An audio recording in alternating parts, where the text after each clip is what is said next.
Welcome back to younger maths class room. ఈరోజు క్లాస్లో భాగంగా మనము గతంలో జరిగినటువంటి టెట్కమ్ టీఆర్టీ పేపర్ 2019 అందులో నుంచి ఫస్ట్ డే షిఫ్ట్ 2 ఆ పేపర్ యొక్క మ్యాథ్స్ ప్రాబ్లమ్స్ వివరణ అయితే మనము చూస్తూ ఉన్నాము. అందులో భాగంగా మన మొదటి ప్రశ్న, ఒక రబ్బర్ బంతిని కొంత ఎత్తు నుండి నేల మీదకు విడిచిన అది ప్రతిసారి ముందర ఎగిరిన ఎత్తులో 90% మాత్రమే పైకి ఎగురును. అది ఒక 125 మీటర్ల ఎత్తైన భవంతిపై నుండి క్రిందకు వేయబడిన నేల మీద 2 సార్లు పడి పైకి ఎగిరిన ఎంత ఎత్తు వరకు ఎగురును? Option 1 20.25, option 2 120.25 metres, option 3 101.25 metres, option 4 90.25 metres.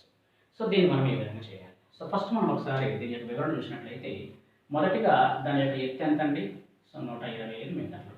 అందులో నుంచి మొదటిసారి ఎంత పంప్ అయిందండి? 90% మాత్రమే పంప్ అయింది.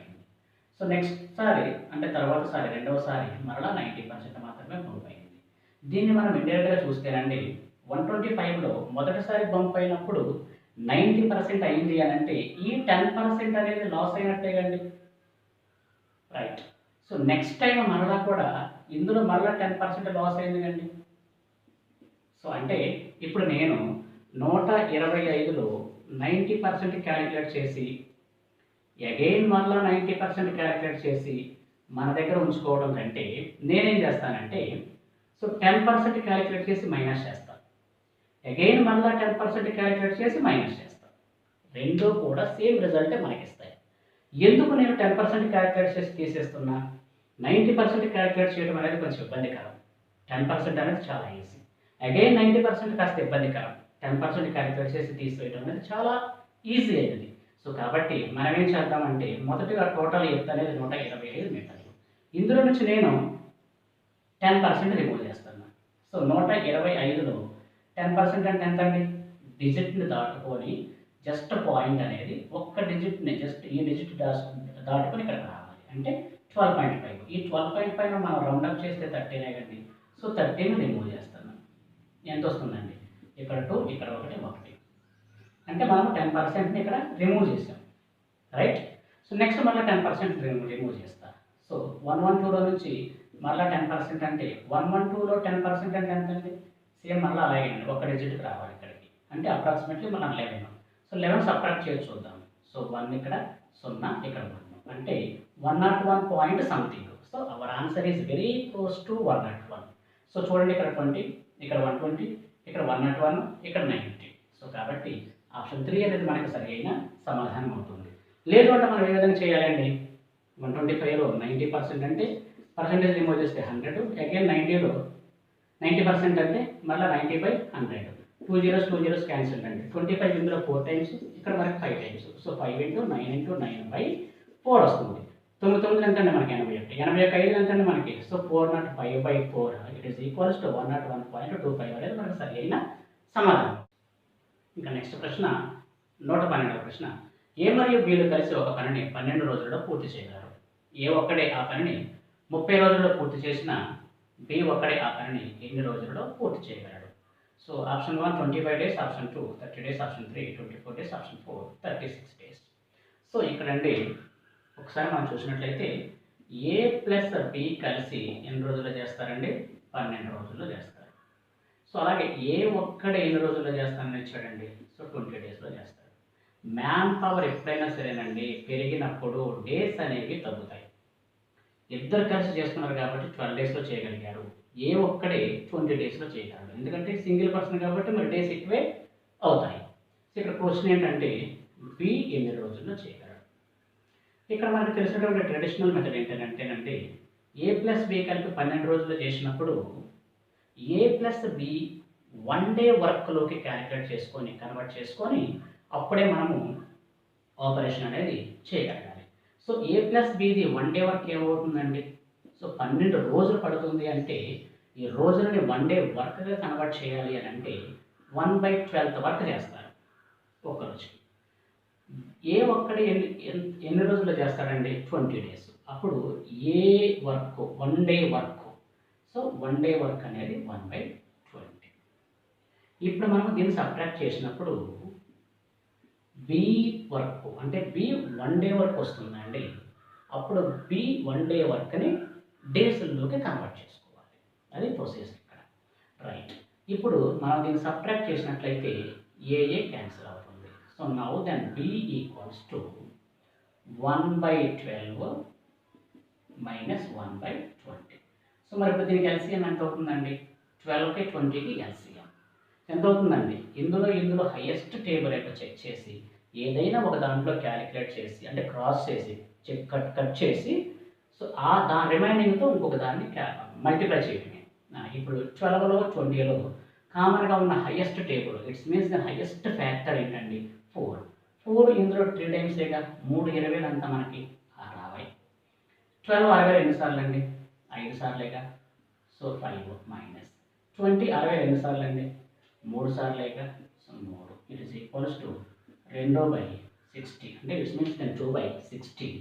సో ఇక్కడ ఒకసారి అండి, ఇక్కడ 30 సార్లు ఇట్ ఈస్ ఈక్వల్స్ టు 1/30. అంటే ఇదేమిటండి ఇక్కడ 1/30 అనేది బి 1 డే వర్క్. అంటే ఒక రోజుకి 30 చేస్తాడు, మరుసటి రోజుకి 1/30 చేస్తాడు, మూడవ రోజుకి 1/30. అలా ఎన్ని రోజులు చేస్తాడండి? 30 రోజులకి కంప్లీట్ అవుతుంది. సో కాబట్టి బి 1 డే వరకు 1/30 అంటే సో బి ఆ వర్క్ని 30 రోజులలో కంప్లీట్ చేస్తాడు. సో ఆప్షన్ 2 అనేది మనకి సరైన సమాధానం. అట్లా కాకుండా దీన్ని మనము షార్ట్ వేలో చేసుకోవాలి అంటే సో ఏ ప్లస్ బి ఎన్ని రోజులు చేస్తున్నారండి? 12 రోజులు. సో ఏ ఒక్కటి మాత్రం 20 డేస్. ఇప్పుడు అసలు టోటల్ వర్క్ అనేది ఎన్ని యూనిట్లో కనుక్కోవడానికి ప్రయత్నం చేద్దాం. ఆ ఎన్ని యూనిట్లో కనుక్కోవాలంటే ఎల్సిఎంఏనండి. ఏ ప్లస్ బి ఎన్ని రోజులో, ఏ ఒక్కడే ఎన్ని రోజులో, ఈ రెండింటి యొక్క ఎల్సిఎం మనం క్యాలిక్యులేట్ చేస్తే టోటల్ వర్క్ ఎన్ని యూనిట్లో వస్తుంది. 12కి 20 ఆల్రెడీ చూసామంటే మనము ఎల్సిఎం అనేది 60. ఇప్పుడు 60 యూనిట్స్ వర్క్ అయితే మన దగ్గర ఉంది. ఇప్పుడు ఏ ప్లస్ బి 12 డేస్లో చేస్తారు కాబట్టి వాళ్ళు 1 డే ఎన్ని యూనిట్ల వర్క్ చేస్తారు. సో ఏ ప్లస్ బి అనేవాళ్ళు ఒక్కరోజుకి చేసేటటువంటి యూనిట్స్ వర్క్ 12 అనేది 60లో 5 సార్లు అండి. అంటే 5 యూనిట్ల వర్క్ చేస్తారు ఒక్క రోజుకి. ఏ ఒక్కడే ఎన్ని యూనిట్లు చేస్తాడు 1 డేకి. సో టోటల్ ఇవి ఏవైతే ఉన్నాయో అండి ఈ 60లో 20 మనకి 3 సార్లు అంటే ఏ బి కలిసి 5 యూనిట్ల వర్క్ చేస్తే ఏ అనేవాడు 3 యూనిట్ల వర్కే చేస్తాడు. ఇప్పుడు మనకు కావాల్సింది బి కండి. సో క్యాన్సిల్ అయితే మనకి సో బి అనేవాడు ఒక్క రోజుకి 2 యూనిట్ల వర్క్ చేస్తాడు. ఒక్క రోజుకి 2 యూనిట్ల వర్క్ అయినప్పుడు మొత్తం ఉంది మన దగ్గర 60 యూనిట్ల వర్క్ అయినప్పుడు రోజుకి 2 యూనిట్ల చొప్పున 60 యూనిట్ల వర్క్ని ఎన్ని రోజులకి కంప్లీట్ చేస్తాడు. సో అప్పుడు ఏమవుతుందండి? సో బి ఈక్వల్స్ టు మొత్తం టోటల్ యూనిట్స్ డివైడెడ్ బై ఒక్క రోజుకి ఎన్ని యూనిట్లు చేస్తున్నాడో డివిజన్ చేస్తే మనకు వచ్చేటటువంటి 30 అనేది డేస్ అవుతుందండి, గుర్తుపెట్టుకోవాలి. సో బి అనేవాడు 30 డేస్లో. 113వ ప్రశ్న. 6 సభ్యుల గల కుటుంబానికి 30 కిలోగ్రాముల బియ్యం అవసరం. సభ్యుల సంఖ్య 16కి పెరిగిన ఎన్ని కిలోగ్రాముల బియ్యం అవసరం? Option 1 80 kgs, option 2 60 kgs, option 3 96 kgs, option 4 64 kgs. ఇక్కడ మనకి దీని యొక్క సొల్యూషన్ చూసినట్లయితే 6 సభ్యుల కుటుంబానికి అటండి ఎన్ని కిలోగ్రాములు కావాలండి? 30 కేజీలు కావాలట. మరి సభ్యుల సంఖ్య 16కు పెరిగితే ఎన్ని కిలోగ్రాములు కావాలి? సో ఇక్కడండి కొంచెం మన ప్రశ్న సరిగా అర్థం చేసుకోవాలి. మొదటగా ఉన్న సభ్యుల సంఖ్య 6. ఇప్పుడు సభ్యుల సంఖ్య 16కు పెరిగింది అంటే మరలా ఇక్కడ 16 వేసుకొని ఇక్కడ 24 అని మాత్రం చేయకూడదండి. ఉన్న 6 కాస్త 16కి వెళ్ళారు అని అంటే 6 మొదటగా ఉంటే ఇప్పుడు మనకి 16 మంది అయ్యారు. సో ఇప్పుడు సొల్యూషన్ చూడండి. 6కి మనకి 30 కేజీలు కావాల్సి వచ్చినప్పుడు 16 మందికి ఎన్ని కేజీలు కావాలి? ఇక్కడ రాసులు అనేవి ఇక్కడ కూడా మనకి అనులోమానుపాతంలో ఉన్నాయండి. అంటే ఎలాగా? 6 30 కేజీల బియ్యాన్ని తింటున్నప్పుడు మరి 16 మంది ఎక్కువగా తింటారా తక్కువగా తింటారా? సభ్యులు పెరిగినప్పుడు కన్జ్యూమింగ్ కూడా మనకి ఎక్కువగానే అవుతుంది. సో కాబట్టి 6కి 30 అయినప్పుడు 16 మందికి ఎక్కువ తక్కువ? ఎక్కువే. కాబట్టి ఎక్కువ బై తక్కువ ఇంటూ రిమైనింగ్ క్వాంటిటీ. సో 6 అనేది 30లో నుండి మనకి 5 సార్లు 16 into 5 it is equals to 16 5 అండి. ఓకే. సో 5 6 మనకి 33 ఉంది, 1 5 5 సో 80 అండి. సో సో మనకు వచ్చేసి 80 కేజీల బియ్యం అవసరం అవుతాయి. ఆప్షన్ 1 అనేది మనకి సరి అయిన 14వ ప్రశ్న. రాధిక పాత వస్తువులను కొని అమ్మే వ్యాపారం చేయును. ఆమె ఒక పాత రెఫ్రిజిరేటర్ను 8,000కు కొని 500 రూపాయలు రవాణాకు అలాగే 500 రూపాయల మరమ్మతులకు ఖర్చు చేసినాం. దానిని ఆమె తిరిగి 9,000 రూపాయలకు ఇక్కడ 9,900 సో 9,900 రూపాయలకు అమ్మిన లాభము లేదా నష్ట శాతము కనుగొనము. ఇది ప్రశ్న అండి. సో ఆప్షన్ 1 నష్టము 10%, ఆప్షన్ 2 లాభం 11%, ఆప్షన్ 3 నష్టం 20%, ఆప్షన్ 4 లాభం అనేది 10% అని ఇవ్వడం జరిగినది. సో ప్రాబ్లం అయితే లాభ నష్టాల నుంచి మాత్రం ఇవ్వడం జరిగింది. ఓకే, సో మొదటిసారిగా మనము కాస్ట్ ప్రైస్ అసలు క్యాలిక్యులేట్ చేద్దాం. సో అసలు కాస్ట్ ప్రైస్ ఎంత అండి? కాస్ట్ ప్రైస్ వచ్చేసి మనకి మొదటిగా ఆమె 8,000 రూపాయలకు కొన్నది. అమ్మింది ఎంత అండి? సో సెల్లింగ్ ప్రైస్ వచ్చేసి 9,900 రూపాయలకి అమ్ముకున్నది. ఇంకా మధ్యలో ఏమైనా జరిగిందా? ట్రాన్సాక్షన్ అనేది జరిగిందండి. రవాణాకు 500 ఖర్చు పెట్టింది. మరమ్మతులకు అంటే రిపేర్కి ఒక 500 రూపాయలు ఖర్చు పెట్టింది. మరి ఆ మరమ్మతుల కాస్టు, రవాణా ఖరీదు ఎందులో వేయాలి? మనము సెల్లింగ్ ప్రైస్లో వేయాలా, కాస్ట్ ప్రైస్లో వేయాలా?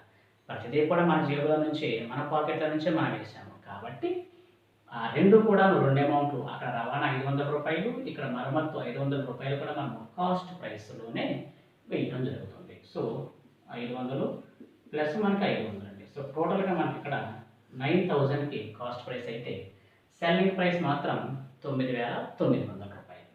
సో క్లియర్గా అండి ఇక్కడ మనకు ఒకసారి చూసినట్లయితే cost price is less than selling price. అంటే సెల్లింగ్ ప్రైస్ అనేది మనకి ఎక్కువగా ఉండటం జరిగింది.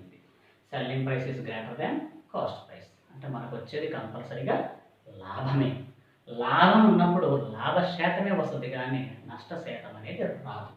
సో వచ్చేది మనకు లాభ శాతమేనండి. సో 1 కాదు 3 కాదు. సరే, ఇప్పుడు మనం చూద్దాం. వచ్చింది లాభం అండి. సో ఎంత లాభం వచ్చింది?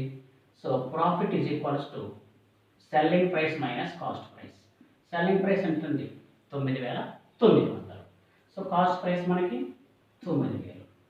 సో టోటల్గా మనకి వచ్చినటువంటి లాభం అనేది 900 రూపాయలు అండి. సో ఇప్పుడు ఇది లాభం అండి, మనకి ఇది ప్రాఫిట్ 900 అనేది. సో లాభ శాతాన్ని కనుక్కోవాలి అండి. So profit percentage equals to profit by cost price into 100. గుర్తుపెట్టుకోవాలండి, ఎప్పుడూ కూడా అది లాభ శాతమైన నష్ట శాతమైన కాస్ట్ ప్రైస్ మీదనే మనము క్యాలిక్యులేట్ చేయాలి. కొన్న ఖరీదు మీదే క్యాలిక్యులేట్ చేయాలి. సో ఇప్పుడు ఇట్స్ ఈక్వల్స్ టు ప్రాఫిట్ ఎంత వచ్చిందండి మనకి? 9,100. కాస్ట్ ప్రైస్ ఎంత అండి మనకి? ఇక్కడ ఉంది చూడండి, 9,000 ఇంటూ 100. ఎందుకు? పర్సంటేజ్ క్యాలిక్యులేట్ చేయాలి కదా, దానికోసం. So 2 zeros cancelled. ఇక్కడ ఒక 0, ఇక్కడ ఒక 0 పోయింది. 9 కూడా పోయింది. సో ఇక్కడ మనకు మిగిలింది ఎంత అండి? 10. అది కూడా పర్సంటేజ్.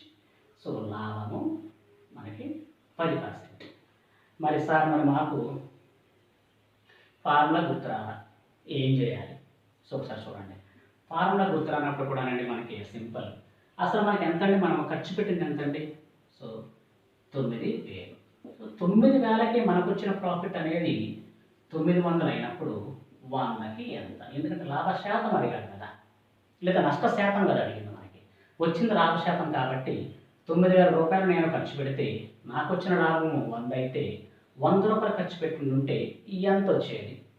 9,000కి 900 వచ్చినప్పుడు 100కి తక్కువ వస్తుందా ఎక్కువ వస్తుందా? తక్కువే వస్తుంది. కాబట్టి తక్కువ క్వాంటిటీ ఏదండి? 100. తక్కువ బై ఎక్కువ ఇంటూ 900. ఏదైనా ఉంటాయండి. చూడండి, అక్కడ 100 ఎక్కడికి వచ్చింది, ఇక్కడ 900 అక్కడ పోయింది. 2 zeros క్యాన్సిల్, 9 క్యాన్సిల్, ఈ 0 కూడా క్యాన్సిల్. మనకు వచ్చేది మాత్రం 10%. 115వ ప్రశ్న. ఒక గది యొక్క కొలతలు వరుసగా పొడవు 18 మీటర్లు, వెడల్పు 24 మీటర్లు మరియు ఎత్తు 30 మీటర్లు. సో గది యొక్క కొలతలన్నింటినీ ఖచ్చితంగా కొలవగలిగే సాధనం యొక్క గరిష్ట పొడవు ఎంత? అది కూడా మనకి మీటర్లు అడగడం జరిగింది. ఇచ్చేది మీటర్లేనండి, అడిగింది కూడా మీటర్లోనే, no problem. So option 1 72 metres, option 2 18 metres, option 3 30 metres, option 4 6 metres. ఇక్కడండి ఇచ్చిన అటువంటి కొలతలు ఏంటండి? ఒకటి 18 మీటర్స్ అది పొడవు. సో మనకు వచ్చేసి వెడల్పు వచ్చేసి మనకి 24 మీటర్లు, అలాగే మనకి ఎత్తు వచ్చేసి 30 మీటర్లు ఇవ్వడం జరిగింది. ఈ మూడిటిని కొలవగలిగేటటువంటి ఒక ఖచ్చితమైన కొలత కావాలి. ఆ కొలతతో కొలిచినప్పుడు ఇక్కడ గానీ, ఇక్కడ గానీ, ఇక్కడ గానీ అంటే పొడవు గానీ, వెడల్పు గానీ, ఎత్తు గానీ కొలిచిన తర్వాత ఇంకా మనకి ఇంకేం మిగలకూడదండి. అంటే దాని అర్థం ఏంటండి? సో దీన్ని కొలవగలగాలి ఖచ్చితంగా. ఎక్స్‌ట్రా ఏం మిగలకూడదు. దీన్ని కొలవగలగాలి 24 మీటర్లని. ఎక్స్‌ట్రా మిగలకూడదు. 30ని కొలవగలగాలి. ఎక్స్‌ట్రా అయితే ఏది మిగలకూడదనమాట. అటువంటి ఖచ్చితమైనటువంటి కొలత మనకిప్పుడు కావాలి. ఓకే. సో నేను ఇక్కడ ఒక చిన్న మీకు ఒక ఉదాహరణ చెప్తా చూడండి. సో నేను ఒక 2 సంఖ్యలను తీసుకుంటున్నానండి. సో ఇక్కడ మనకి 12, 18 కొంచెం కేర్‌ఫుల్‌గా వినాలండి. చాలా ఉపయోగపడింది ఇది మీకు. సో దీనికి ఇప్పుడు ఎల్‌సీఎంని, హెచ్‌సీఎఫ్ కనుక్కుంటున్నా. సో 2 అంటే మనకి 6 సార్లు, ఇక్కడ మనకి 9 సార్లు. సో ఇంకేదో 3 ఉంటుందండి. 2 సార్లు ఇక్కడ మనకి 3 సార్లు. సో మనకి ఇక్కడ హెచ్‌సీఎఫ్ ఏమవుతుందండి? ఈ రెండే కదా. అంటే 2 3లో సో ఈక్వల్స్ టు 6. సో మనకి ఇప్పుడు ఎల్‌సీఎం ఏమవుతుందండి? So LCM equals to 2 3 6, 2 3 6. So అప్పుడు ఏమవుతుంది? 6 మనకి ఇక్కడ 36. సో ఇప్పుడు మనకి ఇచ్చిన సంఖ్యలకి హెచ్‌సీఎఫ్‌కి ఇక్కడ ఎల్‌సీఎంకి ఒక చిన్న రిలేషన్ చూడండి. అఫ్‌కోర్స్ చాలా ఉంటాయండి రిలేషన్స్, కానీ ఇక్కడ మనకు ఉపయోగపడేది మాత్రం నేను చెప్తున్నా. ఇప్పుడు హెచ్‌సీఎఫ్ అనేది ఇచ్చిన సంఖ్యలను భాగిస్తుందా లేదా చూడాలండి. సో 6 అనేది 12లో 2 టైమ్స్, 18లో 3 టైమ్స్. కాబట్టి ఏ సంఖ్యలకైనా సరే హెచ్‌సీఎఫ్ అనేది ఇచ్చిన సంఖ్యలను భాగిస్తుంది. అంటే ఈ 6 అనేది ఇచ్చిన సంఖ్యలను భాగిస్తుంది. గుర్తుపెట్టుకోవాలండి. ఎల్‌సీఎం చూడండి ఒకసారి. ఈ ఎల్‌సీఎం 12 అనేది ఈ ఎల్‌సీఎంలో 3 టైమ్స్, ఈ 18 అనేది ఈ ఎల్‌సీఎంలో 2 టైమ్స్. ఈ సంఖ్యల చేత, సో సంఖ్యల చేత భాగించబడేది మనకి ఎల్‌సీఎం అండి. సంఖ్యల చేత భాగించబడేది ఎల్‌సీఎం, సంఖ్యలను భాగించేది హెచ్‌సీఎఫ్. గుర్తుపెట్టుకోవాలి. అంటే ఇప్పుడు ఇచ్చిన సంఖ్యలను ఏది భాగిస్తుందండి? ఎల్‌సీఎం భాగిస్తుందా? హెచ్‌సీఎఫ్ భాగిస్తుందా? హెచ్‌సీఎఫే భాగిస్తుంది. కాబట్టి వీటికి మనము హెచ్‌సీఎఫే కనుక్కోవాలి. సో ఇప్పుడు మనం హెచ్‌సీఎఫ్ కనుక్కోవడానికి ప్రయత్నం చేద్దాం. సో 2 అండి మనకి 9 టైమ్స్, ఇక్కడండి సో 12 టైమ్స్, ఇక్కడ మనకి 15 టైమ్స్. సో ఇక్కడ మనకి 3 అనేది 3 సార్లు, ఇక్కడ 4 సార్లు, ఇక్కడ 5 సార్లు. ఇంకేదైనా ఉందండి కామన్‌గా మనం ఫర్దర్‌గా వెళ్ళటానికి? ఏమీ లేదండి. సో ఇప్పుడు మనకి హెచ్‌సీఎఫ్ ఏమవుతుందండి? So HCF equals to so 2 × 3 it is equals to 6. అంటే ఈ 18ని, 24ని, 13 కూడా నిశ్శేషంగా భాగించేది 6ఏనండి. అది కూడా గరిష్టమైన కొలత. ఇంకా 6 కంటే ఏ నంబరు కూడా ఎక్కువగా ఉన్న ఏ నంబరు కూడా 18ని, 24ని, 30ని భాగించదు. కాబట్టి మన ఆన్సర్ అనేది మనకి 6 అవుతుంది. ఆప్షన్ 4 మనకి సరైన సమాధానం. సార్ మరి ఇప్పుడు దీన్ని మనము ఒక షార్ట్ ట్రిక్ డిజైన్ చేసుకోవచ్చా? ఉందండి దీనికి. గుర్తుపెట్టుకోవాలండి ఎప్పుడైనా కానీ. మనకి ఇచ్చిన కొలతలు ఏంటండి? 18, 24, 30. ఏ ఒక్క నంబర్ కూడా ఫ్రాక్షన్ అయితే ఫ్యాక్టర్ అయితే కాదు. ఇచ్చిన సంఖ్యల్లో ఏ సంఖ్య కూడా ఇంకో సంఖ్యకి ఫ్యాక్టర్ అయితే కాదు. రైట్. ఇప్పుడు మనకి హెచ్‌సీఎఫ్ అనేది ఎప్పుడూ కూడా లీస్ట్ నెంబర్‌ని చూసుకోవాలండి. లీస్ట్ నెంబర్ ఏంటంటే మనకి ఇక్కడ 18, ఇక్కడ 24, ఇక్కడ 18, ఇక్కడ 30. ఇచ్చిన సంఖ్యల్లో లీస్ట్ నెంబర్ అనేది మనకి 18. అప్పుడు మన హెచ్‌సీఎఫ్ అనేది అయితే 18 అవ్వాలండి, లేదు అంటే 18 కంటే తక్కువగా ఉండాలి. సో 18 అనేది ఎప్పుడు ఉంటుందండి? 18 అనేది ఈ 24కి, 30కి కారణాంకంగా ఉన్నప్పుడు. కానీ 18 24కి కారణాంకం కాదు, 30కి కారణాంకం కాదు. అటువంటప్పుడు 18 అనేది హెచ్‌సీఎఫ్ అవ్వడానికి అవకాశం లేనే లేదు. మరి ఇప్పుడు మన హెచ్‌సీఎఫ్ ఏమవ్వాలి? 18 కంటే తక్కువగానే ఉండాలి. ఒక్కసారి ఆప్షన్ చూడండి. ఇది 72. ఇది మన ఆన్సర్ కాదు. ఇది 18 ఆప్షన్ కాదండి. సో 30 ఇది 18 కంటే తక్కువే ఉండాలి ఆన్సర్. అలాంటిది మనకి 4 ఒకటే ఉంది. ఆప్షన్ 4లో 6 ఉంది కాబట్టి 6 మన ఆన్సర్. 116వ ప్రశ్న. 9 1 8 7 6 స్టార్ 2 అనే సంఖ్య 8చే నిశేషంగా భాగింపబడుచున్న ఎడల స్టార్ స్థానంలో అమర్చగలిగిన కనిష్ట అంకె అడగడం జరిగింది. గుర్తుపెట్టుకోవాలంటే కనిష్ట ఇది. ఆప్షన్ 1 1, ఆప్షన్ 2 2, ఆప్షన్ 3 3, ఆప్షన్ 4 4 ఇవ్వడం జరిగింది. సో ఇక్కడ మనము 8 భాజ్యరహిత సూత్రాన్ని గుర్తు తెచ్చుకోవాలండి. సో 8 భాజ్యరహిత సూత్రం ఏం చెప్తుందండి? ఇచ్చినటువంటి సంఖ్యలు రైట్ సైడ్ నుంచి లాస్ట్ 3 అంటే ఈ 3 సంఖ్యలు అనేవి కూడాను 3 అంకెలు అనేవి 8 చేత భాగించబడితే సంఖ్య మొత్తం కూడా 8 చేత భాగించబడుతుంది. లేదా అదే సంఖ్యలో లాస్ట్‌న అంటే ఈ 3 కూడా డిజిట్స్ జీరోలు ఉంటే గనక రైట్ సైడ్ నుంచి 1లు, 10లు, 100లు ఈ 3 స్థానాల్లో కూడా మనకి జీరోలు ఉన్నా గానీ అది 8 చేత భాగించబడుతుంది. సో ఇప్పుడు మనము దీన్ని ఒకసారి మనము చెక్ చేసి చూద్దామండి. ఇక్కడ మనకి ఈ 3 డిజిట్స్ తీసుకుంటే చాలండి. So star 2. సో ఈ 3 కూడా ఏం చేస్తామంటే ఆప్షన్స్ ద్వారా మనం వెళ్ళటం అనేది చాలా ఉత్తమమైన పద్ధతి. సో 612 డివైడెడ్ బై 8 అండి మనకి ఏమవుతుందండి? సో 7 8 మనకి 56. సో 5 2. సో 52 4 ఉన్నది కండి. సో డిస్కార్డ్ చేసేసేయండి. 2 2 ఆప్షన్ 2 తీసుకున్న 7 8 మనకి ఇక్కడ 56 అంటే 62. 62 8 ఉన్నది కండి. సో ఇప్పుడు మనకి 6 3 2. సో మనకి ఇక్కడ 8 అండి. సో 7 8 మనకి ఇక్కడ 56. సో 13లో 6 అంటే మనకి 72 మిగులుతుంది. సో 9 టైమ్స్ మనకి ఇక్కడ 72. సో కాబట్టి సో మనకి రిమైండర్ అనేది 0 వచ్చింది కాబట్టి ఈ నెంబర్ అనేది మనకి 8 చేత భాగించబడుతుంది. అంటే మనకి స్టార్ స్థానంలో ఉండాల్సినటువంటి అంకె అనేది 3 అవుతుంది. గుర్తుపెట్టుకోవాలి. సో ఇప్పుడు మనకి ఇంకా 4 చెక్ చేయాలండి. సో చెక్ చేయాల్సిన అవసరం లేదు.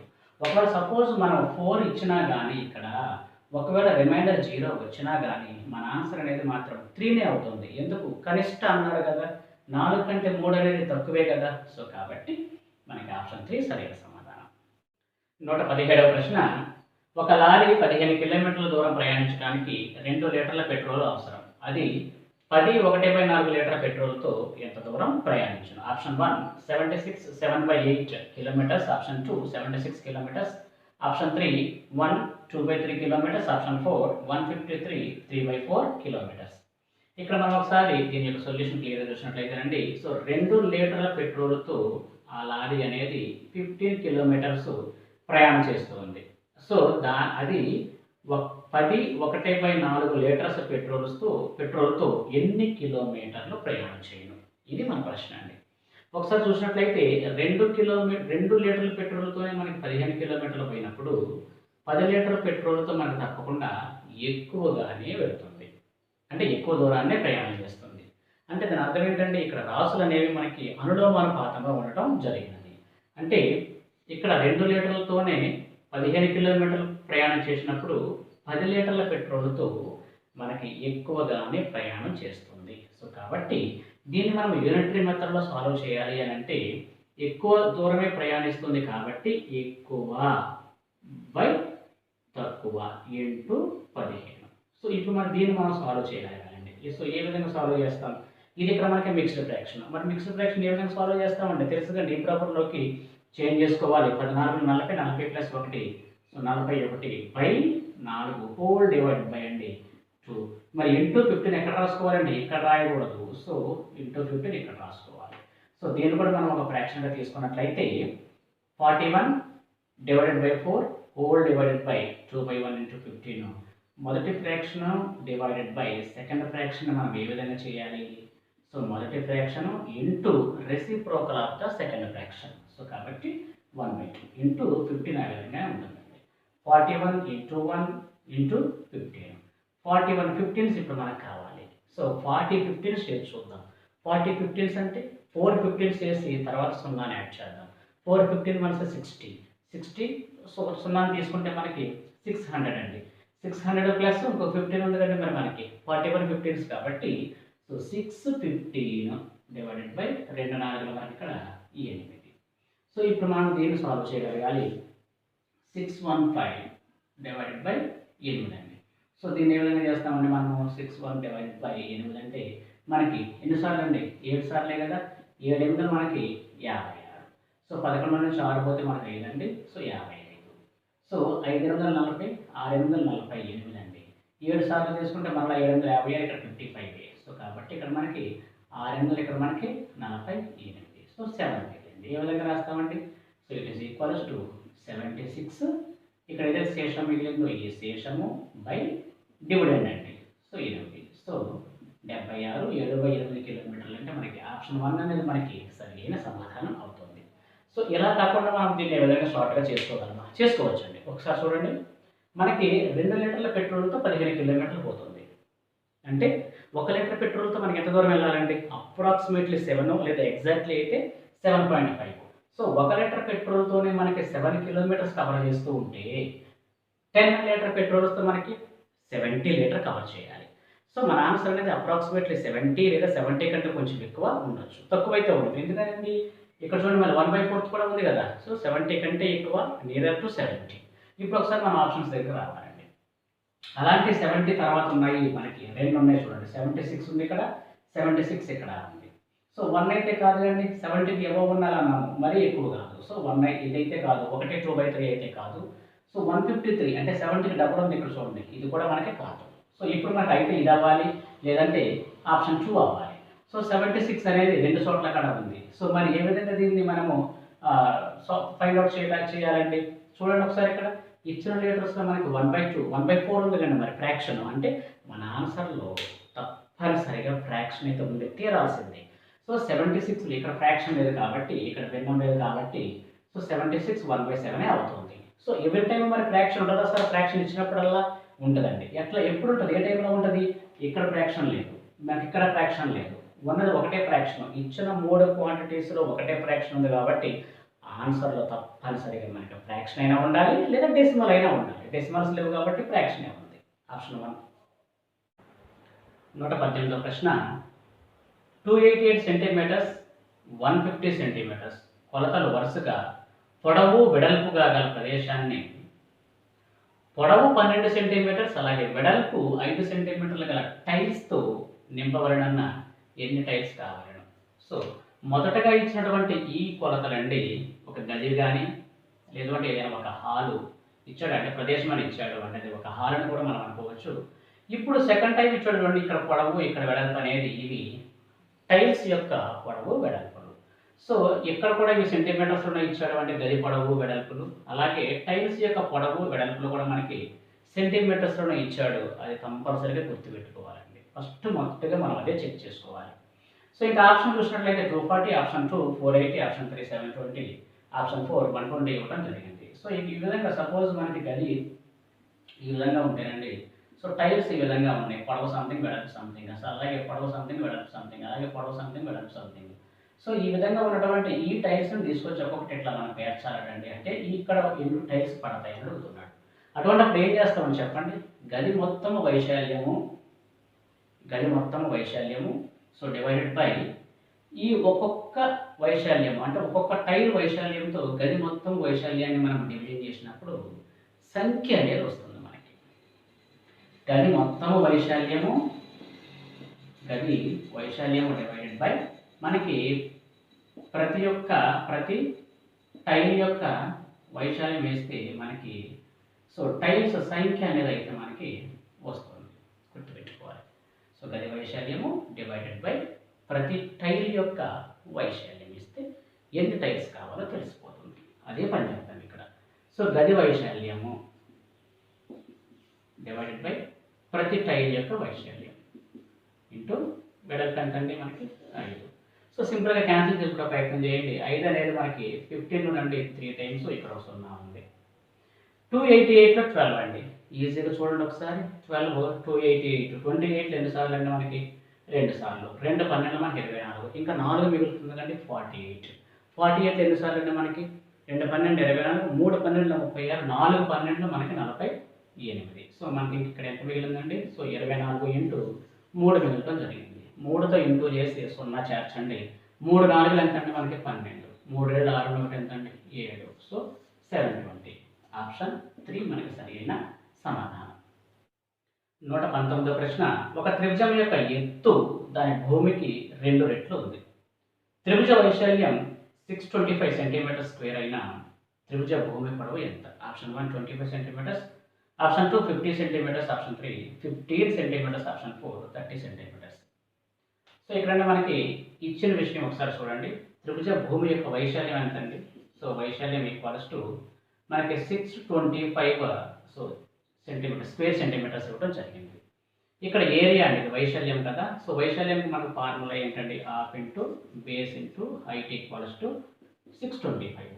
ఇప్పుడు ఇక్కడ మనకి పారామీటర్స్ ఏవైతే ఉన్నాయో, బి అనేది అంటే బేస్ అనేది భూమి, హెచ్ హైట్ అనేది ఉందో ఇవి మనకి కావాలండి. సో వీటిని కనుక మనము సబ్స్టిట్యూట్ చేసినట్లయితే సో మనకి ఏదైనా భూమి తెలుసుండి హెచ్ అయినా ఉండాలి మన దగ్గర, లేదంటే హెచ్ పైన చేయాలంటే మన దగ్గర భూమి అయినా సరే ఉండాలి. కానీ ఇక్కడ చూడండి ఏ విధంగా ఇచ్చాడు, ఎక్కడ కూడా మనకి వేరియబుల్స్ కానీ లేదంటే కాన్స్టెంట్స్ కానీ మనకి ఎక్కడ ఇవ్వలేదు. సో కాబట్టి త్రిభుజం యొక్క ఎత్తు దాని భూమికి 2 రెట్లు. ఇక్కడ నేను ఎత్తు అనేది మనము హెచ్గా తీసుకున్నానండి, భూమి అనేది నేను ఇక్కడ బిగా తీసుకున్నా. సో ఇక్కడ ఎత్తు వచ్చేసి నేను హెచ్గా తీసుకున్నా, అలాగే భూమి అనేది మనం ఇక్కడ బిగా తీసుకున్నా. ఓకే, సో ఇక్కడ ఒకసారి కండిషన్ చూసినట్లయితే త్రిభుజం యొక్క ఎత్తు దాని భూమికి 2 రెట్లు. అంటే మనకి భూమి తెలుసుంటే ఎత్తుని ఫైండ్ అవుట్ చేయవచ్చు. అసలు ఈ భూమి ఎంత అనేది ఇక్కడ పెద్ద ప్రాబ్లం అండి. సో ఇది తెలియదు కాబట్టి మనకి ఈ భూమి అనేది మనకి తెలియదు కాబట్టి ఒక ఆర్బిట్రరీ ఎలిమెంట్ యొక్క హెల్ప్ తీసుకొని మనం ఇక్కడ భూమి అనే దాన్ని ఎక్స్గా తీసుకున్నాం. సో ఇప్పుడు మనకి ఎత్తు ఎంత అవుతుందండి మరి? సో భూమి ఎక్స్ అయినప్పుడు ఎత్తు ఎంత అవుతుంది చూడండి ఒకసారి ఇక్కడ. సో ఎత్తు దాని యొక్క భూమికి 2 రెట్లు. అంటే బేస్ అనేది భూమి అనేది ఎక్స్ అయినప్పుడు నాకు హెచ్ అనేది 2 రెట్లు దేనికి? భూమికి. కాబట్టి సో 2x అని రాసుకోవచ్చు. ఇప్పుడు మన దగ్గర బేస్ ఉందండి, భూమి, హెచ్ ఉందండి. సో కాబట్టి ఇక్కడ సబ్స్టిట్యూట్ చేద్దాం. సో 1/2 ఇంటూ బేస్ ఎంత అండి మనకి? భూమి ఎక్స్, హెచ్ ఎంత అండి ఇక్కడ మనకి? 2x ఈక్వల్స్ టు మనకి ఇక్కడ 625. ఇప్పుడు మనం దీన్ని సాల్వ్ చేయగలగాలి. మరి ఇక్కడ ఈ ఈక్వేషన్స్ ఏవైతే ఉన్నాయో సాల్వ్ చేయడం మనం తెలుసుకొని ఉండాలి, నేర్చుకోగలగాలి. ఓకేనండి. ఇప్పుడు ఇక్కడ 2 క్యాన్సిల్ అవుతుందండి left side. X into X ఎంత అవుతుందండి మనకి? x² ఈక్వల్స్ 625 అండి. సో 625. సో ఇప్పుడు x equals to square root of 625. So x equals to square root of 625 అంటే ఎంత అండి? 25 అనేది గుర్తుపెట్టుకోవాలి.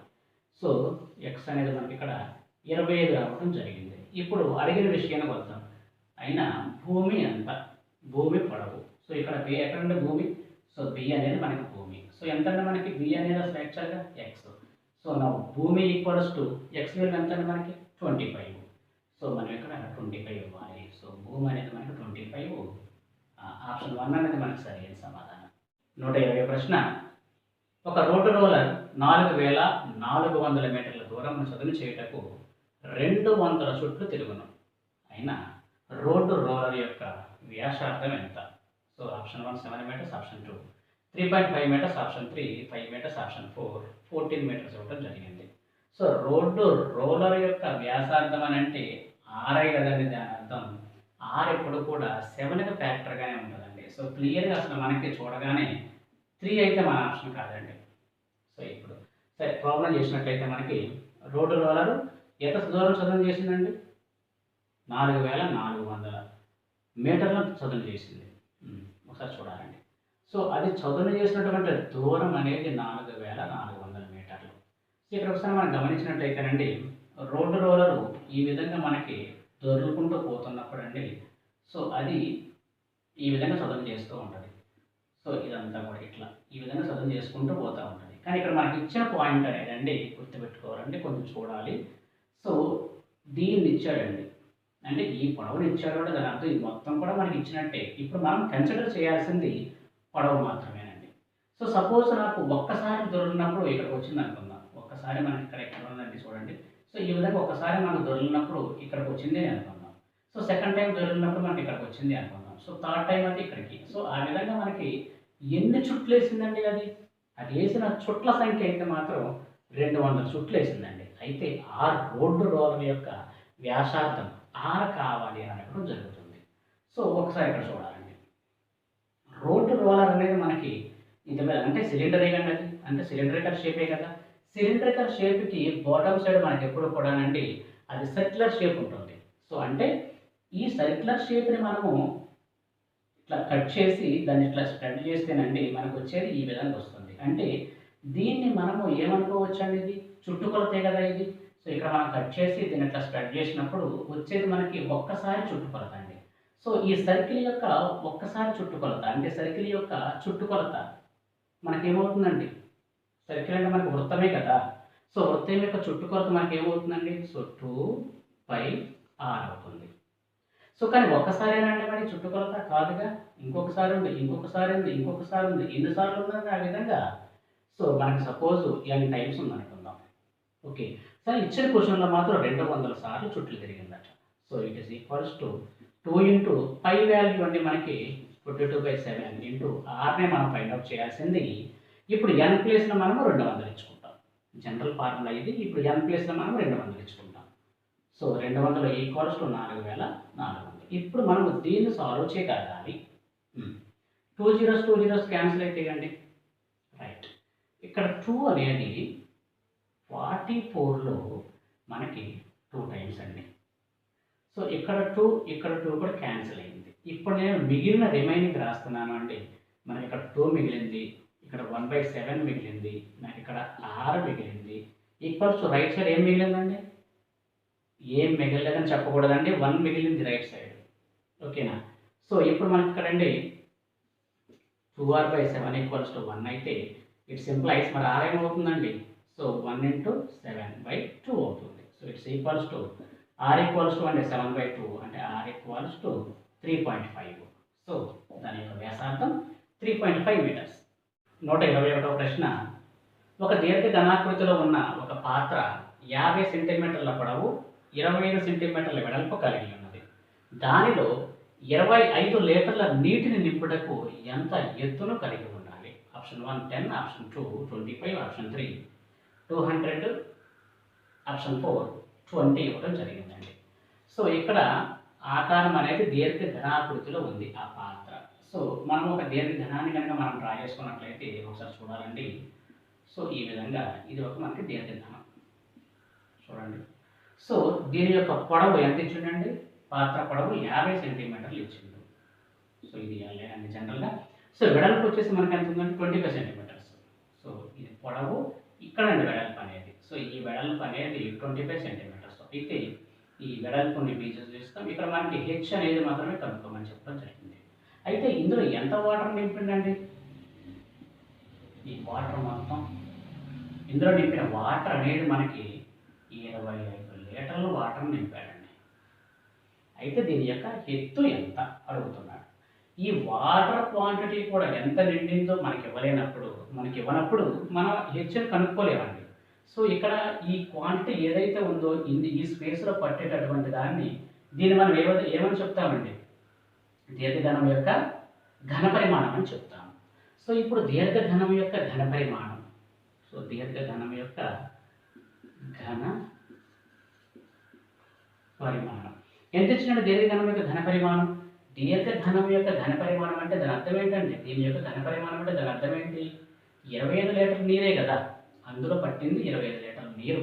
సో ఇదే దీర్ఘఘనం యొక్క ఘన పరిమాణం. సో కాబట్టి మనకి 25 లీటర్ల నీరండి, అంతే. సో ఇప్పుడు దీర్ఘఘనం యొక్క ఘన పరిమాణానికి ఫార్ములా ఏంటండి? So length into breadth into height equals to so 25 లీటర్ల నీరు. సో ఇది ఎంతండి? 25 లీటర్ల నీరు. సో కానీ ఒకసారి చూడండి, ఇక్కడ మనకి లెంత్ యూనిట్స్ చూడండి ఒకసారి. లెంత్ యూనిట్స్ అనేవి సెంటీమీటర్స్లో ఇచ్చిందండి. So 50 centimetres. మరి బ్రెడ్త్ అండి? సో బ్రెడ్త్ కూడా సెంటీమీటర్స్లోనే ఉంది. సో 25 సెంటీమీటర్స్ ఇంటూ ఇచ్చే మనకు తెలియదు, అది కూడా మనం సెంటీమీటర్స్లోనే కనుక్కోవాలి. ఇక్కడ మాత్రం చూడండి లీటర్స్లో ఇచ్చిండు. మరి సెంటీమీటర్స్ లీటర్స్తో ఎలా ఈక్వల్ అవుతాయండి? పొరపాటును కూడా ఈక్వల్ అవ్వవు. సో కాబట్టి మనం లీటర్స్ని సెంటీమీటర్స్లోకి కన్వర్ట్ చేయడానికి ప్రయత్నించేద్దాం. So it is equals to 25 లీటర్లు ఇంటూ ఏమంటే 1 లీటర్ నీరు ఈక్వల్స్ టు లేదా 1 litre quantity equals to so 1000. 122వ ప్రశ్న అండి. Square root of 1369 plus square root of 0.0615 plus X equals to 37.25 అయిన ఎక్స్ విలువ ఎంత? సో ఆప్షన్ 1 ఏంటంటే 10^1, ఆప్షన్ 2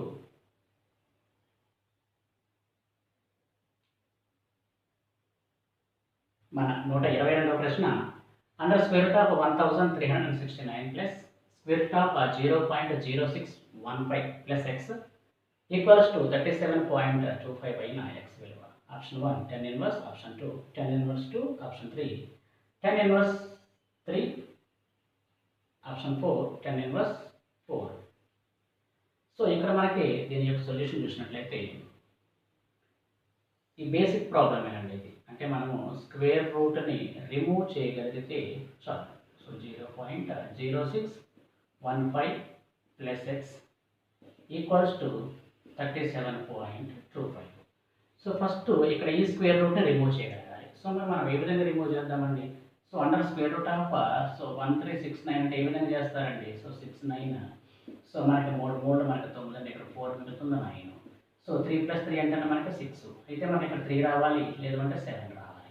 సో 7తో 6 చేసి చూద్దాము. సో 67. సో 67 × 7 ఎంత అండి? సో 7 49, 4 మిగిలింది 42 + 4, సో 46. సో 490. సో 37 అండి మనకి ఇక్కడ. సో దీని విలువ అనేది మనకి 37 ప్లస్ ఇక్కడ మనకి 37 అనేది మనం అజంప్షన్లో కూడా వెళ్ళచ్చు, అజంప్షన్ మెథడ్లో కూడా వెళ్ళచ్చు. సో మనం కనుక్కోవాల్సిన విషయం అనేది 1369. సో ఇప్పుడు మనకు ఒక విషయం తెలుసండి, ఇది 1300లో ఉంది. అంటే మనకు ఒక విషయం తెలుసుకండి, ఇప్పుడు మనకి ఇక్కడ 30² అనేది 900, సో 40² అనేది మనకి ఇక్కడ 1600. తప్పనిసరిగా 1369 అనేది ఈ మిడిల్లోనే ఉంటుంది. మనం ఇంకొక విషయం కూడా చాలా క్లియర్గా తెలుసు, అంటే 35² అనేది అందరూ తెలిసిన విషయం. అది 5 5 ఎంత అండి మనకి? సో 25, 3 4 ఎంత అండి మనకి? 12. అంటే మన 1369 అనేది ఈ రెండింటి మధ్యలో ఉంటుందా? ఇక్కడ ఉంటుందండి. 13, 12, 16. సో కాబట్టి ఇక్కడే ఉంటుంది మనకి. సో 1369. 35 ఎంత ఉంటే 40 ఎంత ఉంటే మరి 36 అండి, 37, 38, 39. ఇప్పుడు మనకి 9 రావాలి. ఈ మూడింటిలో అంటే 6, 7, 8, 9లో మనకి 9 ఇచ్చే డిజిట్ ఏముంటుందండి? 7 ఒక్కటే కదా. అంటే అప్పుడు మనకి ఆన్సర్ అనేది 37 అవుతుంది. సో గుర్తుపెట్టుకోవాలి. 37 ప్లస్ ఇంక ఇది అట్లాగే ఉంచాలండి మనకి 0.0615 ప్లస్ అండర్ స్క్వేర్ రూట్ అండి ఇదంతా కూడా. సో 3725. సో ట్రాన్స్పోజ్ చేస్తున్నానండి. 0.0615 plus X equals to 37.25 minus 37. 37ని రైట్ సైడ్కి ట్రాన్స్పోజ్ చేస్తాను. సో ఇప్పుడు under square root 0.0615 plus X equals to 37.25 minus 37 అండి. సో ఈ 37 మనకి రిమూవ్ అయిపోతే మనకి ఇంకేం మిగులుతుందంటే డెసిమల్ పాయింట్, దెన్ 0.25. ఇప్పుడు స్క్వేరింగ్, బోత్ సైడ్ స్క్వేరింగ్ చేస్తే మనకి ఇంకేం మిగులుతుందంటే 0.0615 plus X equals to so 0.25 square వస్తుందండి ఇక్కడికి. సో ఇప్పుడు మనకి ఆ స్క్వేర్ రూట్ స్క్వేర్ విలువని కనుక మనం క్యాలిక్యులేట్ చేసినట్లయితే 0.0615 plus X equals to 25 square అండి. 25 స్క్వేర్ అంటే ఎంత మనకి? 625. డెసిమల్ తర్వాత 2 డిజిట్స్కి మనం స్క్వేర్ ఇచ్చాము అంటే దాని అర్థం రైట్ సైడ్ నుంచి 4 డిజిట్స్ తర్వాత డెసిమల్ ఇవ్వమని. సో 1, 2, 3. సో లేదు ఇంకో డిజిట్ లేదు కాబట్టి 0 పెట్టాను. సో డెసిమల్ ఇక్కడ నేను ఇచ్చాను. So now X equals to 0.0625 minus 0.0615. దీన్ని క్యాల్కులేట్ చేస్తే మనము ఇక్కడ చేస్తున్నా. సో 0.0625 0.0615 అండి. ఇక్కడ మనకి 1 మిగులుతుంది, ఇక్కడ 0, ఇక్కడ 0, ఇక్కడ 0 ఎంత వచ్చిందండి. So then our X value is 0.0010. So దీన్ని మనం అంటే 0.001 అని రాసుకోవచ్చు.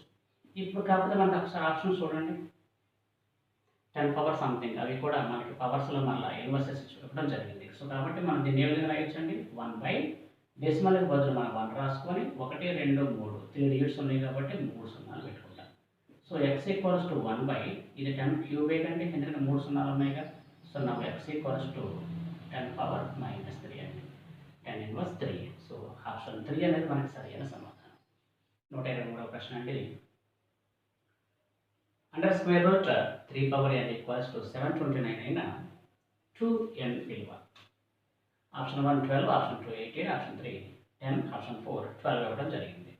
ఇది కూడా అంటే బేసిక్ మోడల్ అండి. ఇది మనకి స్క్వేర్ రూట్ రిమూవ్ చేయగలిగి రైట్ సైడ్ విలువని మనము బేస్ 3గా రాసుకోగలిగితే కంప్లీట్ చేసుకోవచ్చండి ప్రాబ్లమ్ని. సో 3n ఈక్వల్స్ టు 729 అండి. సో ఇటువంటి వాటిని మనం సాల్వ్ చేయాలి అంటే స్క్వేరింగ్ ఆన్ బోత్ సైడ్స్ అయితే చేయాలి. అప్పుడే ఈ స్క్వేర్ రూట్ రిమూవ్ అవుతుంది. ఈ n విలువను కనుక్కొని మనము ఆ n విలువను తీసుకొచ్చి ఈ n ప్లేస్లో ఇచ్చినప్పుడు మనం దాన్ని 2తో మల్టిప్లై చేస్తే మనకు ఆన్సర్ అనేది రావడం జరుగుతుంది. సో కాబట్టి సరే, ఇప్పుడు నేను స్క్వేరింగ్ ఆన్ బోత్ సైడ్ చేస్తాను.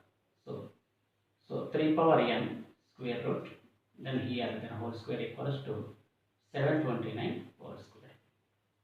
సరే, సో పోతుంది కదండి. సో 3n ఈక్వల్స్ టు ఇక్కడ మనకి 729 అండి. సో 3n ఈక్వల్స్ టు నేను ఈ 729ను కూడా యాజ్ బేస్ 3 పవర్ సంథింగ్గా రాసుకోగలగాలి. Okay, I should raise 729 as the base 3 and power something. So దానికోసం మరి ఏం చేద్దామండి, 729 విలువ మనకు ఒక విషయం తెలుసండి, 27 × 27 అని రాసుకోవచ్చుగా. సో 27ని మనము 3³ × 3³ అని రాసుకోవచ్చు. ఈ 27ని 3³ అని రాశారు. 3 3 9 9 3 27. సో ఆల్రెడీ మనకి ఇక్కడ స్క్వేర్ ఉందండి. సో 3³ × 3³ ఇక్కడ హోల్ స్క్వేర్. సో సేమ్ అండి, క్యారీ చేస్తున్నాను ఇక్కడికి. So just 3n equals to 3³ 3³. So మనకి ఏమవుతుందంటే మనకు ఒక ఫార్ములా తెలుసు, a power n m × a power n equals to a power n plus n. అంటే మనకి బేసెస్ ఈక్వల్గా ఉన్నప్పుడు భూములు మనం ఇక్కడ ఘాతాలను కూడుకోవచ్చు. సో ఇక్కడ మనకి 3 పవర్ 3 + 3 6 అయ్యండి, 6 whole square. Okay, so 3n equals to 3 power 2 ఆర్లు అంటే మనకి 12. So it is equals to, ఇప్పుడు బేసెస్ ఈక్వల్ అయినప్పుడు మనం పవర్స్ని ఈక్వేట్ చేయొచ్చండి. సో n ఈక్వల్స్ టు మనకి 12 వస్తుంది. ఇప్పుడు n ఈక్వల్స్ టు 12 అండి. సో మనకు కావాల్సింది ఎంతండి, 2n విలువ. So 2n equals to 2 × 12. So 2 12s are 20. So 24 అంటే మనకు సరైన సమాధానం అండి. ఇది 12, ఇది 24 అయి ఉండొచ్చండి. ఆప్షన్ 4 అనేది మనకు సరైన సమాధానం. 24వ ప్రశ్న అండి, x ÷ 5 - x/6 = 4 అయిన x విలువ. ఇది కూడా బేసిక్ మోడల్ అండి. So x/5 - x/6 = 4. Okay, so LCM ఎంత అవుతుందని మనకి ఇక్కడ 30 అవుతుంది. సో 30లో 5 ఎన్ని సార్లు అండి, 6 సార్లు. So 6 × x. నెక్స్ట్ 6 ఇందులో 5 సార్లు అండి, 5 × x 5x ఈక్వల్స్ టు 4 అంటే 6x - 5x ఎంత అండి, x. సో 4 × 30ని ట్రాన్స్ఫర్ చేస్తే రైట్ సైడ్ ఉన్న వాల్యూని మనకి మల్టిప్లై చేస్తుంది అండి. సో కాబట్టి 30. సో x ఈక్వల్స్ టు 3 4లో మనకి 12, ఒక 0 యాడ్ చేశానండి, 120. సో 120 అనేది ఆప్షన్ 3 అనేది మనకు సరైన. 126వ ప్రశ్న అండి, 4 of a + b whole square - 9 of a - b whole square యొక్క కారణాంకాలు. Option 1 5a - b of 5b + a. Option 2 5a + b of 5a - a. Option 3 5a - b of 5b - a. Option 4 5a + b of 5b + a. Okay, so ఇప్పుడు ఇక్కడ మనకి ఇచ్చిన విషయాన్ని రాస్తున్నానండి. 4 of a + b whole square - 9 of a - b whole square. ఇప్పుడు దీన్ని split చేసి దీన్ని విస్తరించి దీన్ని కూడా విస్తరించి మరలా 4తో మల్టిప్లై చేసి అగైన్ 4తో మల్టిప్లై చేసి కారణాంకాలు కనుక్కుంటే ప్రాసెస్ లెంతీ అయితే ఆన్సర్ అయితే వస్తుందండి. సో దానికి బదులు మనం ఏం చేద్దామంటే, ఇక్కడ స్క్వేర్ ఉంది కదా, 4ను కూడా స్క్వేర్ రాసుకుందాం. ఇక్కడ స్క్వేర్ ఉంది కదా, 9ను కూడా స్క్వేర్ రాసుకుందాం. జస్ట్ మన ఫీజిబిలిటీ కోసమేనండి. సో ఇక్కడ మనకి 2 స్క్వేర్ అని రాసుకోవచ్చు అంటే దీన్ని. సో ఇక్కడ మనకి a + b హోల్ స్క్వేర్ అలాగే ఉంది. ఇక్కడ మనం 9ని 3 స్క్వేర్ అని రాసుకోవచ్చు. ఇక్కడ a - b హోల్ స్క్వేర్. ఇప్పుడు ఇక్కడ దీన్ని ఇక్కడ స్క్వేర్ ఉంది, ఇక్కడ స్క్వేర్ ఉందండి, కలిపి హోల్ స్క్వేర్గా మనం రాసుకోవచ్చు. a² × b² ab whole square అని రాసుకోవచ్చు. So 2 of a + b a + b ఇక్కడ మనము హోల్ స్క్వేర్ అని రాసుకోవచ్చు అండి. -3 ఆఫ్ a - b దీన్ని కూడా మనము హోల్ స్క్వేర్ అని రాసుకోవచ్చు. ఇప్పుడు నేను దీన్ని ఏం చేస్తున్నానంటే 2తో మల్టిప్లై చేస్తున్నానండి every wordని. So 2a + 2b whole square 3a minus 3b whole square. So ఇప్పుడు చూడండి ఇక్కడ A square minus B square ఫామ్లో ఉంది కండి. So A square minus B square formula ఏంటండి? So A square minus B square equals to A plus B of A minus B. ఇప్పుడు A plus B ఇది మొత్తం మనకి ఏ అవుతుందండి. సో ఇది మొత్తం కలిపి మనకి ఏ అవుతుంది, ఇది మొత్తం కలిపి మనకి బి అవుతుంది. సో ఏ అంటే 2a ప్లస్ 2b, ఏ ప్లస్ బి కండి. సో ప్లస్ బి విలువ ఎంత అండి? మనకి చూడండి ఇది బి కదా, ఇది మొత్తం. సో 3a మైనస్ 3b, ఏ ప్లస్ బి. నెక్స్ట్ ఏ మైనస్ బి కండి. సో ఏ అంటే ఇదే కదా, సేమే కదా. So 2a plus 2b minus 3a minus 3b. లోపల ఓపెన్ బ్రాకెట్స్ ఇచ్చానండి. సో ఇప్పుడు దీన్ని సింప్లిఫై చేయడానికి ప్రయత్నం చేద్దాం.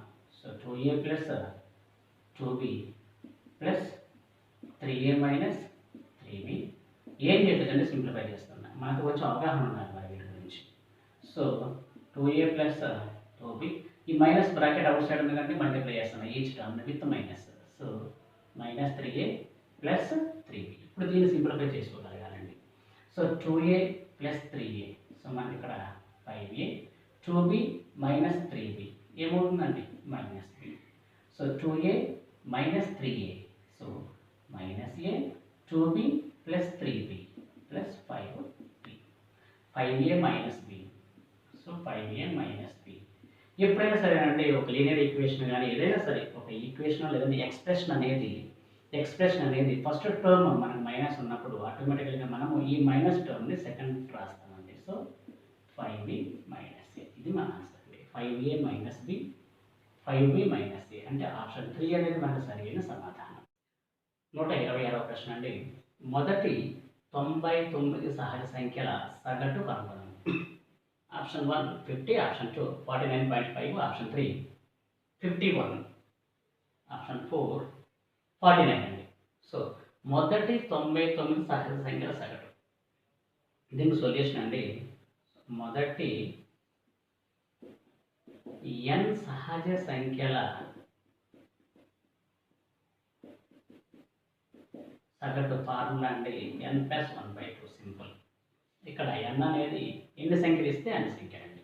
మొదటి 99 సహజ సంఖ్యలు, మొదటి n సహజ సంఖ్యలు అంటే ఇవ్వాల్సిన సహజ సంఖ్యలు మనకి ఎలా ఉండాలండి?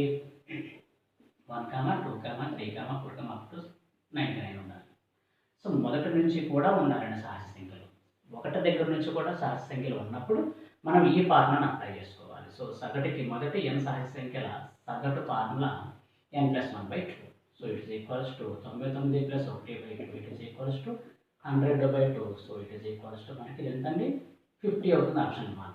సో ఇది అనేది మనకి ఎక్కడి నుంచో రాలేదండి ఇది. సో మనకి మొదటి సహజ సంఖ్యల మొత్తం ఫార్ములా ఏంటండి? n+1/2 అండి. ఇది మొత్తానికి ఫార్ములా. మరి సగటు ఎక్కడ వస్తుంది? ఎంతైతే తీసుకున్నామో ఎన్ని సంఖ్యలు తీసుకున్నాం? n సంఖ్యలు. మరి బై n అయ్యాలి కదండి సగటు అంటే. ఈ n పోతే n+1/2. ఇదేనండి. 127వ ప్రశ్న అండి. 8 రాసుల అంకగణిత మధ్యమం 42గా లెక్కించబడినది. కానీ అటు లెక్కించుటలో 67ను 27గా పొరపాటుగా తీసుకున్నారు. అయినా సరి అయిన అంకగణిత మధ్యమం లెక్కించండి. సో ఇచ్చినటువంటి రాసుల సంఖ్య ఎంత అండి? 8. అంకగణిత మధ్యమం ఎంత అండి? 42.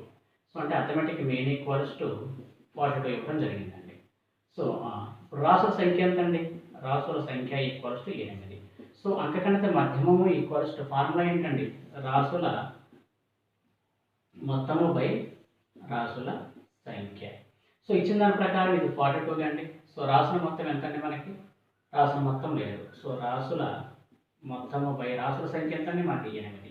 సో ఇప్పుడు రాసుల మొత్తము ఈక్వల్స్ టు 42 × 8. సో 2 16, 4 32, 1 33. సో రాసుల మొత్తము మనకి 336 అండి. సో రాసుల మొత్తము ఈక్వల్స్ టు 336. సో ఇప్పుడు మెయిన్ ప్రాబ్లం ఎక్కడ వచ్చింది? 67ను 27గా పొరపాటుగా లెక్కించారట. అంటే అసలు లెక్కించాల్సిన విలువ ఎంత అండి? 67. కానీ వాళ్ళు ఎంత లెక్కించారు? 27. అంటే వాళ్ళు ఎక్కువగా లెక్కించాలా తక్కువగా లెక్కించాలా? ఎక్కువే యాడ్ చేయాలి.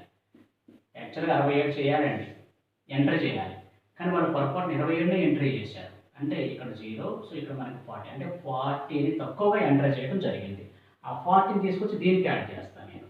సో ఈక్వల్స్ వస్తుంది 6, 7, 3. సో ఇప్పుడు రాసిన మొత్తం ఎంతండి? 376. ఇప్పుడు సరి అయిన అంకగణిత మధ్యమము ఈక్వల్స్ టు రాసుల మొత్తము బై రాసుల సంఖ్య. సో ఇప్పుడు సరి అయిన అంకగణిత మధ్యమము ఈక్వల్స్ టు 37 6 డివైడెడ్ బై 8. ఎన్నిసార్లు చూడండి ఇప్పుడు? 324, 4 మనకి 32. సో 32 అయితే మనకి ఎంత మిగులుతుంది? మిగులుతుంది చూడండి ఒకసారి. 356 డివైడెడ్ బై 8, 4 మనకి ఇక్కడ 32. సో 5, 6. సో ఇప్పుడు ఎన్నిసార్లు అండి? 7 మనకి 56. సో 0 మనకి ఎంత వచ్చిందంటే ఇక్కడ 47. సో సరైన అంకగణిత మధ్యమం అనేది మనకి 47 రావడం జరిగింది. సో ఇలా కాకుండా అండి మనకి కొంచెం సింపుల్గా చేసుకోగలగాలి అంటే ఎటువంటి ప్రాబ్లమ్స్ ఎక్కడొచ్చినా కానీ కొంచెం సింపుల్గా ట్రై చేయడానికి ప్రయత్నం చేయండి. ఇప్పుడు మనకి ఇచ్చిన అంకగణిత మధ్యమం ఏంటంటే 42. సో దీనికి ఇక్కడ ఒకసారి చూడండి, 27 ఎంట్రీ చేశారు కానీ చేయాల్సిన ఎంట్రీ అనేది 67. అంటే గ్యాప్ ఎంత ఉందండి మనకి? 40. సో ఈ 40ని కూడా మనం అంకగణిత మధ్యమంగా మార్చి అప్పుడు ఈ మధ్యమానికి మనం యాడ్ చేద్దాం. ఇది ఆల్రెడీ అంకగణిత మధ్యమేనండి. సో దీనికి యాడ్ చేయాలంటే ఇప్పుడు వచ్చేది కూడా మనం అంకగణిత మధ్యమాన్నే యాడ్ చేయాలి. ఇప్పుడు మనం అసలు కలపాల్సింది ఎంతంటే 40ని. సో 40ని కూడా అంకగణిత మధ్యమంగా కలుపుదాం. ఎందుకంటే ఇది రాసుల సంఖ్య కండి, ఇది రాసుల మొత్తం అన్నట్టు ఇక్కడ. సో ఇక్కడ ఎన్నిసార్లు అంటే మనకి ఇక్కడ 5. సో 5. సో ఇది 47. ఈ విధంగా కూడా మనం చేసుకోవచ్చు అండి. 28వ ప్రశ్న. 9 వేర్వేరు రాసుల మధ్యగతము 25. అందుగల 4 మిక్కిలి పెద్ద సంఖ్యలకు ప్రతి రాశికి 2 కలుపగా వచ్చు కొత్త రాసుల మధ్యగతము కనుగొనండి. ఆప్షన్ 1 20, ఆప్షన్ 2 25, ఆప్షన్ 3 23, ఆప్షన్ 4 27 అనేది ఇవ్వడం జరిగింది. సో ఇక్కడ ఏమంటున్నాడండి? మొత్తం రాసుల సంఖ్య 9. సపోజ్ మనము ఈ విధంగా తీసుకుంటానండి. x1, x2, x3, x4, x5, x6, x7, x8, x9. ఈ 9 రాసుల మధ్యగతము మనకి క్లియర్గా ఏమైవ్వడం జరిగిందని అంటే అండి 25 అని ఇవ్వడం జరిగింది. అంటే రాసులు మధ్యగతము 25 అన్నాడు అంటే వాటిని అయితే అసెండింగ్ ఆర్డర్లో కానీ లేదా డిసెండింగ్ ఆర్డర్లో కానీ, ఆరోహణ క్రమంలో కానీ లేదా అవరోహణ క్రమంలో కానీ రాసిన తర్వాతనే మనం 25 దాని యొక్క మధ్యగతం అని ఇక్కడ చెప్పడం జరిగింది. అంటే ఇప్పుడు నాకు ఇక్కడ మధ్య ప్లేసు అంటే అసలు మధ్యగతం అంటేనే ఎగ్జాక్ట్గా మిడిల్ ప్లేస్ అండి. Middle most value is nothing but the medium, right? ఇప్పుడు 28 ఎక్కడ ఉందండి? 25 కంటే x6 పెద్దదేనండి, x7 పెద్దదే, x8 పెద్దదే, x9 కూడా పెద్దదే. 25 కంటే x4 చిన్నది, x3 చిన్నదే, x4 చిన్నదే, x1 కూడా చిన్నదే. ఇప్పుడు క్వశ్చన్లో ఏం చేశాడండి? పెద్ద సంఖ్యలకి అంటే వీటికి 2 కలిపాడంట. సపోజ్ ఇక్కడ 2 కలిపారు, ఇక్కడ 2 కలిపాము, ఇక్కడ 2 కలిపాము, ఇక్కడ 2 కలిపాము. అయినా సరే ఇవేమైతే అండి 25 కంటే పెద్దవే అవుతాయి కదా. సో ఈ మొత్తం మీద ఎఫెక్టివ్నెస్ అయితే ఏమీ ఉండదండి. సో కాబట్టి మనకి ఈ పెద్ద సంఖ్యలకి కూడినప్పుడు మధ్యగతము ఏదైతే ఉందో ఆ మధ్యగతము అలాగే ఉన్నది. కాబట్టి మనకి ఆప్షన్ 2 అనేది మనకి సరైన సమాధానం. అలా కాకుండా మనకి ఎఫెక్టివ్నెస్ రావాలి అంటే, ప్రభావం రావాలి అంటే ఏం జరిగితే ప్రభావం వస్తుంది? ఇక్కడ ఏమన్నాడంటే వీటికి ఏం చేశాడు? 2ని కలిపాడు. నో చేంజెస్ అండి, మధ్యగతంలో చేంజ్ అనేది ఏమీ ఉండదు. అలాగే ఇవి ఏవైతే ఉన్నాయో అతి చిన్న 4 సంఖ్యలు అంటే 25 కంటే మధ్యగతం కంటే 4 సంఖ్యలు, వీటి నుండి ఒక వాల్యూ అంటే ఇక్కడ -2ని అంటే లేదా 2ని తీసివేసినా కానీ మధ్యగతముల మార్పు అనేది ఏమీ ఉండదండి. మరి మధ్యగతముల మార్పు ఎప్పుడు వస్తుందండి? ఒకవేళ వీటి నుండి ఏదైనా వాల్యూని మైనస్ చేసినప్పుడు అవుతుందండి. మైనస్ చేసినప్పుడు కంపల్సరీగా చేంజెస్ రావచ్చు, అవకాశం అయితే ఉంది. అలాగే ఈ చిన్న సంఖ్యలకి ప్లస్ చేసినప్పుడు అంటే కూడినప్పుడు మధ్యగతములు చేంజ్ అయితే అయ్యే అవకాశం అయితే ఉంది. కాబట్టి ఇప్పుడు ఈ క్వశ్చన్ ప్రకారం పెద్ద సంఖ్యలకి +2 యాడ్ చేశాడు కాబట్టి అన్నిటికీ మధ్యగతంలో చేంజ్ అయితే ఉండదు. 129వ ప్రశ్న అండి. త్రిభుజం ఏబిసిలో angle A equals to 3 times of angle B మరియు angle C equals to 5 times of angle B అయినా త్రిభుజం ఏబిసిలో సో పెద్ద కోణం ఎంత? Option 1 80, option 2 90, option 3 100 degrees, option 4 120 degrees అని ఇవ్వడం జరిగింది. సో ఇక్కడ మనకు ఒక విషయం తెలుసండి, ఇచ్చినవి అయితే యాంగిల్స్. సో మన ప్రాబ్లం అనేది డెఫినెట్గా బేస్డ్ ఆన్ యాంగిల్సే. సో ఈ త్రిభుజం ఏబిసిలో angle A plus angle B plus angle C equals to 180 degrees. ఎందుకనండి, ప్రతి త్రిభుజంలో కూడాను 3 అంతర కోణాల మొత్తము 180 డిగ్రీస్. ఇప్పుడు యాంగిల్ ఏ, ఇప్పుడు నేను పెద్ద కోణం కనుక్కోవాలి అని అంటే దాని అర్థం ఏంటండి? సో నాకు ఏ విలువ తెలియాలి, బి విలువ తెలియాలి, సి విలువ కూడా తెలియాలి. సో ఇప్పుడు ఏదో ఒకటి ఇక్కడ ఆపరేషన్ అయితే నేను చేయాలి అంటే దాని అర్థం ఏంటండి? ఏ ప్లేస్లో సంథింగ్ సబ్స్టిట్యూట్ చేయాలి, లేదంటే బి ప్లేస్లో, లేదంటే సి ప్లేస్లో. ఇక్కడ క్లియర్గా చూడండి, ఏ విలువ 3 టైమ్స్ ఆఫ్ బి అంటే బిలో ఉంది. ఇక్కడ సి విలువ కూడా 5 టైమ్స్ ఆఫ్ బి అంటే బిలోనే ఉంది. అంటే నేను ఏని బికి రీప్లేస్ చేస్తా, సిని కూడా బికి రీప్లేస్ చేస్తా, దీన్ని బిని మాత్రం అలాగే ఉంచుతా. ఇప్పుడు యాంగిల్ ఏ ఈక్వల్స్ ఎంత అండి? 3 టైమ్స్ ఆఫ్ యాంగిల్ బి. బిని చేంజ్ చేయకూడదండి, బి అలాగే ఉంటుంది. సో సి ఈక్వల్స్ టు ఎంతంటే 5 times of angle B equals to 180 degrees. ఇప్పుడు నేను బిని కనుక్కోవడానికి ప్రయత్నం చేస్తానండి. So 3 times of B 3 plus 1 time of B 4 plus 5 9. So 9 times of B equals to 180 degrees అయితే angle B equals to 180/9. So 9 180లో మనకి 20 టైమ్స్ అండి. So angle B equals to 20 degrees. Angle B అనేది మనకి 20 డిగ్రీస్ వచ్చింది. అప్పుడు మరి angle A ఎంత అవ్వాలండి? యాంగిల్ ఏ ఈక్వల్స్ టు ఇచ్చిన క్వశ్చన్లో చూడండి 3 times of B. So 3 times of B అంటే 3 × 20 ఈక్వల్స్ టు 60 డిగ్రీస్. మరి సి ఎంత అండి? యాంగిల్ సి ఈక్వల్స్ ఒకసారి చూడండి 5 టైమ్స్ ఆఫ్ యాంగిల్ బి అంటే 5 × 20 డిగ్రీస్ అంటే మనకి ఎంత అవుతుందండి? 100 డిగ్రీస్. సో క్వశ్చన్ చూడండి, ఏబిసిలో పెద్ద కోణం మరి సిఏ అవుతుందండి 100 డిగ్రీస్. మన 130వ ప్రశ్న లాస్ట్ ప్రశ్న. త్రిభుజం ఏబిసిలో సి వద్ద లంబకోణం కలదు. CD is perpendicular to AB మరియు యాంగిల్ ఏ ఈక్వల్స్ 35 డిగ్రీస్ అయినా బీసీడీ విలువ ఎంత? Option 1 35 degrees, option 2 55 degrees, option 3 45 degrees, option 4 90 degrees అని ఇవ్వడం జరిగినది. సో సి వద్ద లంబకోణము త్రిభుజం ఏబిసి అన్నాడు అంటే ఇచ్చిన డయాగ్రామ్ అనేది మనకి తప్పనిసరిగా సో లంబకోణ త్రిభుజమే అవుతుందండి, గుర్తుపెట్టుకోవాలి. సో ఈ విధంగా ఉంది. సో సి వద్ద లంబకోణము అంటే ఇక్కడ నేను సి ఇచ్చానండి. మరి ఏని బి లెక్కలు ఎక్కడ ఇవ్వాలండి? అది మన ఇష్టం, ఎక్కడ ఎంచుకోవచ్చు అండి. సో ఇక్కడ ఏ ఇస్తే ఇక్కడ బి ఇవ్వాలి, లేదు ఇక్కడ ఏ ఇస్తే ఇక్కడ బి ఇవ్వాలి. ఇంకో కండిషన్ చూడండి, CD is perpendicular to AB and one more thing ఏంటంటే సి అనేది 90 degrees. So CD is perpendicular to AB అంటే సిడి పర్పెండిక్యులర్ అంటే ఏబికి పర్పెండిక్యులర్ అంటే కరెక్ట్గా మనం ఎలాగ డ్రా చేయాలండి? సో ఈ విధంగా మనం డ్రా చేస్తున్నాం. సో ఇక్కడ మనకి డి ఉంటుందండి, లెటర్ డి. సో పర్పెండిక్యులర్ అంటే ఇది పర్పెండిక్యులర్ అంటే ఇది 90 డిగ్రీస్ అంటే మనకి ఇది 90 డిగ్రీస్. ఇంకేదైనా ఇచ్చిండా? యాంగిల్ ఏ ఈక్వల్స్ 35 డిగ్రీస్ కదా. సో ఇక్కడ మనకి ఇది 35 డిగ్రీస్. ఇంకొక విషయం కూడా తెలుసండి, మనకి ఇక్కడ 90 డిగ్రీస్ ఉంటుంది. సో ఒకసారి ఏడిసి త్రిభుజం చూడండి. అసలు మనం అడిగింది ఏంటంటే బీసీడి. సో నాకు ఇక్కడ బీసీడి కావాలి అంటే ఇక్కడ ఉన్నటువంటి యాంగిల్ నాకు కావాలి. సో ఇది మొత్తం కూడా మనకి ఎంత ఉంది? 90 డిగ్రీస్ ఇది. సో ఇప్పుడు త్రిభుజం ఏసీడి నుండి సో ఒకసారి చూడండి, angle A equals to 35 degrees, angle D equals to 90 degrees. ఇప్పుడు నేను ఏసీడీని కనుక్కోవచ్చు కండి. సో యాంగిల్ ఏసీడి సో మరి అది ఏమవుతుందంటే ఇది ఎంత ఉంటుంది? So angle A plus angle D plus angle C equals to 180 degrees. A ఎంత ఇచ్చాడండి మనకి? 35 డిగ్రీస్. డి ఎంత ఉందండి మన దగ్గర? సో 90 డిగ్రీస్ ప్లస్ సి అదే తెలియదు. So 180 degrees. 90 ప్లస్ 135 ఎంతండి? 125 plus angle C equals to 180 degrees. ఇప్పుడు మనకి యాంగిల్ సి ఈక్వల్స్ టు ఏమవుతుందండి? Angle C equals to 180 degrees minus 125 degrees. So now angle C equals to 180 minus 125 అంటే ఎంత అండి? 180లో నుంచి 120 తీసేస్తే 60 మిగులుతుంది. సో 60లో నుంచి 5 తీసేస్తే మనకి 55 డిగ్రీస్ మిగులుతుందండి. అంటే ఇప్పుడు ఎక్కడ నాకు 55 డిగ్రీస్. అసలు యాక్చువల్గా యాంగిల్ సి దగ్గర ఉన్నటువంటి యాంగిల్ ఎంత అండి? అది 90 డిగ్రీస్ కదా. Angle C equals actually 90 degrees. So ACD ఎంత ఉందండి? యాంగిల్ ఏసీడి ఈక్వల్స్ ఎంత అండి మనకి ఇక్కడ? 55 డిగ్రీస్.